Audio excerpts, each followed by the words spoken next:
بسم اللہ الرحمن الرحیم. دیکھیں جی، ٹیکس تو ہم دینا چاہتے ہیں، اس میں تو کوئی شک والی بات نہیں، اور ٹیکس دے رہے ہیں، ٹیکس دیتے چلے آئے ہیں. یہ تاجروں پہ یہ کہنا کہ یہ ویٹ کے حوالے سے ان کو یہ خدشات ہیں کہ ڈاکومنٹیشن ہو جائے گی تو یہ پرابلم میں آ جائیں گے، اور اس طرح کی بات نہیں ہے. میں حقیقت پہ اپنی بات کرنا چاہتا ہوں. حقیقت یہ ہے کہ ڈاکومنٹیشن جو ہے وہ ہو نہیں سکتی ہے. وہ اس لیے کہ جب میرے ملک کا لٹریسی ریٹ 15 یا 20% ہوگا، اور اس میں بھی جب آپ تاجر کا نام لیں گے تو جو بچہ پڑھنا نہیں چاہتا اس کو دکان کھول کے دے دی جاتی ہے. تو آپ کیسے کہہ سکتے ہیں، یہ کیسے ممکن ہے کہ وہ ڈاکومنٹیشن کر لے؟ ایک عام تاجر اگر وہ ڈاکومنٹیشن کے لیے کسی منشی کو رکھتا ہے، کسی بابو کو رکھتا ہے، اگر اس میں 50,000 روپے سال کا ٹیکس ہے تو وہ 84,000 روپیز سال کے اس کو دے دے گا. اس کو آپ کہہ رہے ہیں کہ آپ 1 لاکھ روپیہ دے دو 50,000 روپے دینے کے لیے. میں معذرت کے ساتھ کہوں گا کہ ہمیں یہ کہا جاتا ہے کہ دنیا کہاں پہنچ گئی ہے. آئی ایم ایف ہمیں کیوں کہہ رہا ہے؟ بھائی آئی ایم ایف کو ہم یہ بتا سکتے ہیں کہ ہمارے ملک کا لٹریسی ریٹ نہیں ہے، بھائی ہم ڈاکومنٹیشن نہیں کر سکتے، ہم آپ کا قرضہ اتار دیں گے. پہلے بھی آپ کو پتا ہے جب قرض اتاروں کی بات ہوئی، ملک سنواروں کی بات ہوئی، تو کیا تاجروں نے نہیں پیسے دے دیے؟ اتنے پیسے دے دیے کہ آج تک وہ بھی نہیں ہمیں بتایا گیا کہ جناب وہ پیسے کہاں گئے. ہمیں بتایا ہی نہیں جاتا. ڈاکومنٹیشن مشکل ہے اس وقت، یہ حقیقت ہے کہ ڈاکومنٹیشن ہو نہیں سکتی ہے. اگر ہو سکتی ہوتی، میں پچھلے 10 سالوں سے ہر سال حکومت یہ ہم سے وعدہ کرتی ہے، میں انہیں کہتا ہوں کہ جی جو ریٹرن آپ دیتے ہیں ہمیں وہ اتنی ٹیکنیکل ہوتی ہے کہ اس کو پڑھا لکھا آدمی بھی فل نہیں کر سکتا. میں پیٹ رہا ہوں کہ ہمیں اردو میں دے دیں، اس کا ایک حصہ اردو میں ہو جائے، ایک حصہ انگلش میں ہو جائے، مجھے پتا ہو وہ بھی ایک کاغذ ہی ہے نا، وہ بھی ڈاکومنٹیشن ہی ہے کہ جناب میرے اوپر اتنا ٹیکس بنتا ہے، میری اتنی آمدن ہے، یہ میرا ٹیکس ہے. سیلف اسیسمنٹ کے حوالے سے بات کریں جو آپ کو میں وہی کہتا ہوں کہ سیلف اسیسمنٹ اسکیم بہترین اسکیم ہے. اس وقت کے وزیر خزانہ شوکت عزیز نے کہا تھا کہ سیلف اسیسمنٹ اسکیم سے ہمیں 3 گنا زیادہ ٹیکس آیا ہے. اچھا، جب اعتماد کیا گیا، اور انہوں نے ہمیں کہا تھا کہ ہم نے آئی ایم ایف کو خدا حافظ کہہ دیا ہے. اب مجھے سمجھ نہیں آتی کہ آئی ایم ایف پھر سے کیوں آ گئے. بات یہ ہے کہ ڈاکومنٹیشن ممکن نہیں ہے. اس وقت بھی اگر ڈاکومنٹیشن میں مدد کی جاتی ہے، اور جی ایس ٹی جیسا کہ ڈاکٹر صاحب نے کہا کہ آپ پہلے سے ویٹ دے رہے ہیں جی ایس ٹی کی فارم میں، صرف انڈرسٹینڈنگ کا فرق ہے، تو تاجروں کو کوئی اس پر اعتراض نہیں ہے؟ نہیں، ایسا نہیں ہے. میں کلیئرلی بات کرنا چاہتا ہوں کہ ویٹ جو ہے یہ ڈاکومنٹیشن کا نام ہے. اس وقت بھی جب جی ایس ٹی لگائی جا رہی تھی تو ڈاکومنٹیشن کے لیے سارا 17 دن جب دکانیں بند رہی پورے پاکستان کی، کتنا نقصان ہوا ملک کا. اس وقت بھی یہ تھا کہ لوگوں کو ڈاکومنٹیشن میں لائیں کہ آپ یہ 100 روپے کی چیز کہاں سے لائے ہیں، آپ کتنے کی آپ نے بیچی ہے، آپ کا منافع اس پہ کتنا تھا، آپ کا اس پہ ٹیکس کتنا بنتا ہے. چلیں میں آپ کی طرف آؤں گا، کیونکہ اس میں ایک اور سوال ہے کہ ٹیکس تو صرف انکم ٹیکس دکاندار پے کر رہا ہوتا ہے، اور جی ایس ٹی جو ہے وہ عوام کی جیب سے جا رہی ہوتی ہے، لیکن درمیان کی جو چین ہے وہ کہاں ایگزسٹ کرتی ہے. اس سے پہلے میں چلوں گا اسرار راؤ صاحب کی طرف، member policy, spokesperson F D R. Israr Rao صاحب، 2 چیزیں ہیں. ایک تو جیسے کہ انہوں نے کہا کہ جی ایس ٹی جو ہے وہ سیلف ویٹ کی فارم میں اویلیبل ہے یا موجود ہے پہلے سے، اور دوسری بات کہ ڈاکومنٹیشن کا بڑا مسئلہ ہے. جب آپ اس کو کسی چیز کو ایگزیکیوٹ کرتے ہیں تو یقیناً آپ عوام کو اس کے لیے اویئر بھی کرتے ہوں گے. کیا پالیسی آپ نے اپنائی ہے ویٹ کے بارے میں، ویٹ کے حوالے سے اویئر کرنے میں، کہ عوام کو کس طرح سے اویئر کیا جائے گا اور کس طرح سے انہیں ڈاکومنٹیشن کی طرف لایا جائے گا؟ آپ کیا مدد یا کیا سہولیات انہیں فراہم کریں گے؟ دیکھیے رانا صاحب، جہاں تک اویئرنیس کا تعلق ہے، جیسے سلیری صاحب نے کہا تھا کہ یہ ایس بی اے ہم نے جب آئی ایم ایف کے ساتھ 2008 میں یہ سائن کیا تھا، اور اس کے بعد پھر سپٹمبر 2009 میں یہاں پہ ایک انٹرنیشنل کانفرنس ہم نے منعقد کی، جس میں انٹرنیشنل ایکسپرٹس بھی آئے، پاکستان کے ایکسپرٹس بھی تھے، اس میں چیمبرز کے لوگ بھی تھے، اس میں فیڈریشنز کے لوگ بھی تھے. سب نمائندے یہاں پہ ہم نے اکٹھے کیے 3 دن کے لیے، سپٹمبر 2009. اب یہ ہم مئی 2010 کی بات کر رہے ہیں، 7-8 ماہ پہلے. اور اس میں یہ ڈیسیجن ہوا کہ جی چونکہ یہ پہلے وہ جیسے سلیری صاحب کو میں سیکنڈ کروں گا کہ ہمیں ویٹ کے لانے کی ضرورت کیوں ہے. صحیح.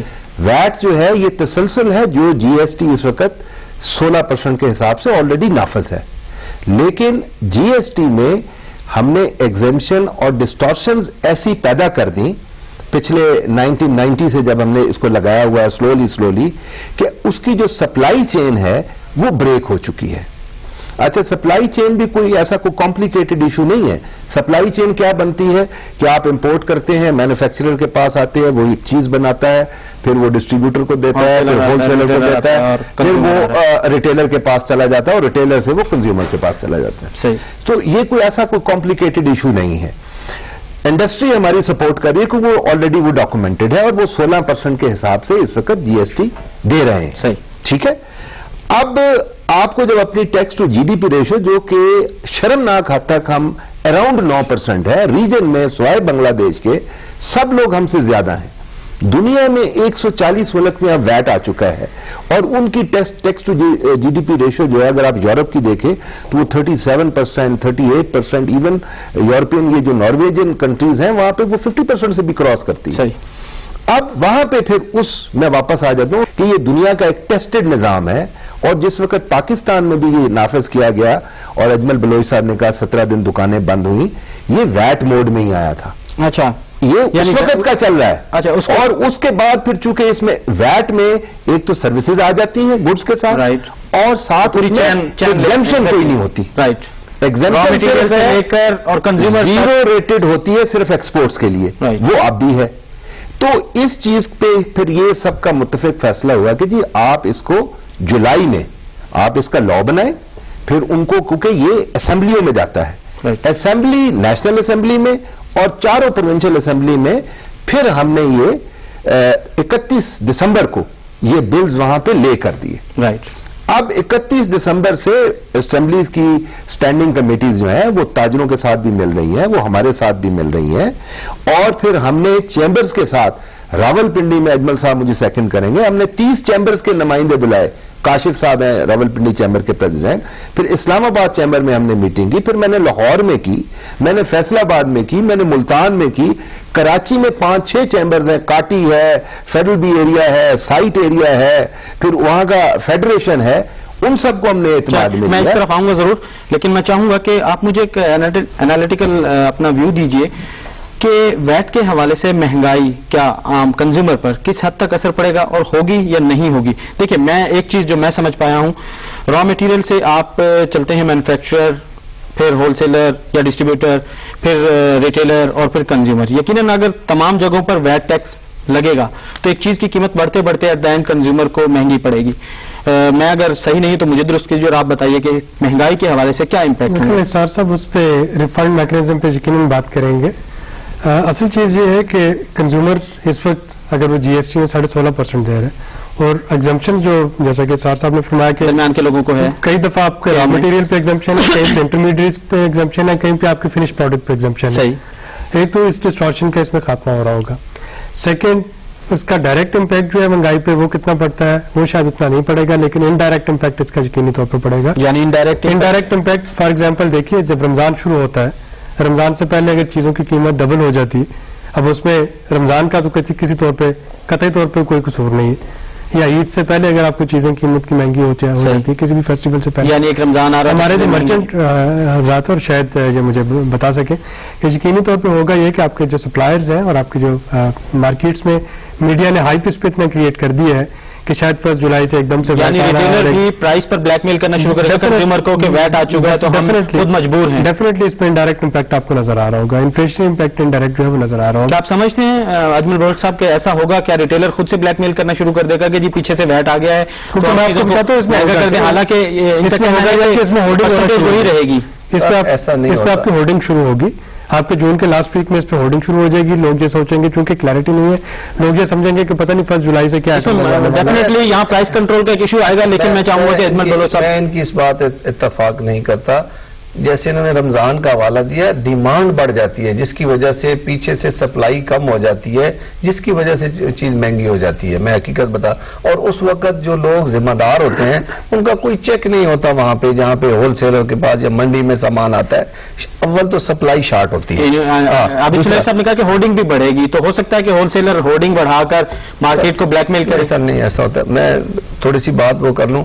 انہوں نے جو بات کی ہے کہ چیمبر آف کامرس جتنے بھی ہیں اس میں کوئی شک نہیں ہے, تمام صنعت کار جتنے ہیں وہ سارا ان کا ڈاکومنٹیشن ہے.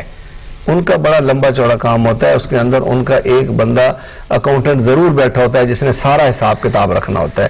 میں بات کر رہا ہوں 80 لاکھ تاجروں کی جو شٹر ٹریڈرز ہیں, جن کے پاس یہ ممکن نہیں, یا چھوٹا صنعت کار ہے جو گھر میں انڈسٹری لگا کے یا دکان کے اندر کوئی چیز ایسی بنا رہا ہے. میں اس کی بات کر رہا ہوں کہ اس کے لیے آپ بوجھ ڈال رہے ہیں ڈاکومنٹیشن کا, وہ کر نہیں سکے گا. جب آپ مجبور کریں گے تو وہ ایک بندہ رکھے گا, اس بندے کے لیے اس کو پیسے اتنا اس پہ ٹیکس نہیں ہوگا جتنے اس کو پیسے دینے پڑیں گے. یا ایسا تو نہیں ہوگا یہ کہتا ہوں, دیکھیے یہ سیلف اسیسمنٹ اسکیم کیوں کامیاب ہوئی. آج آپ نے یہ دیکھ لیا کہ جو رپورٹ آئی ہے وہ سروے میں پاکستان کی کہ فلاں نمبر پہ ہے, اس میں ایف بی آر کا نام کوئی نہیں ہے. کیوں نہیں ہے؟ کہ سیلف اسیسمنٹ اسکیم ہے. سیلف اسیسمنٹ اسکیم میں محکمے کا بندہ دور ہے.